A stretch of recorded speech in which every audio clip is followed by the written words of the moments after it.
बरं तुमचं नाव सांगा बरं. विजय आनंदा सुसर, गाव. राजूर, अच्छा. तालुका मोताळा, जिल्हा बुलढाणा. बरं तुमच्याकडं काय आहेत?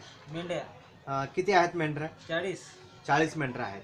बरं त्या मेंढरांसाठी तुम्हाला धन्वंतरीचं औषध कोणी सुचवलं? सरांनी. कोणत्या सरांनी? किशोर किशोर सरांनी. बरं मग त्या मेंढरांसाठी तुम्ही काय दिलं? हे औषध कोणते? Cattle rich. Cattle reach liquid. किती मेंढरांना तुम्ही हे कॅटल रिच दिलं? पहिले आम्ही 3 मेंढरावर प्रयोग केला, ते बरं वाटलं. आणखीन 2 वर केलं, समजा 5 हां.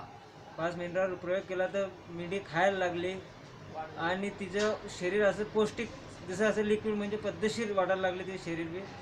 आणि अशी टवटवीत उद्या मारे, हे करे, उड्या मारे, पळे, अच्छा त्याच्या तब्येतीमध्ये सुधारणा झाली समजा. अच्छा म्हणजे हे कॅटल रिच जे आहे कॅटल त्याच्यासाठी पौष्टिक बी आहे, चांगलं आहे, पद्धतशीर आहे.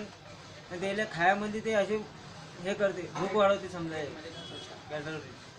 मग हे इतर जी जनावर आहेत त्यांच्यासाठी तुमचा काय संदेश राहील? नाही, आपलं विशेष म्हणजे म्हैस किंवा जे दुधाळ गाय आहे त्यांच्यावर वापरलं तर 1 नंबर रिझल्ट आहे याचा.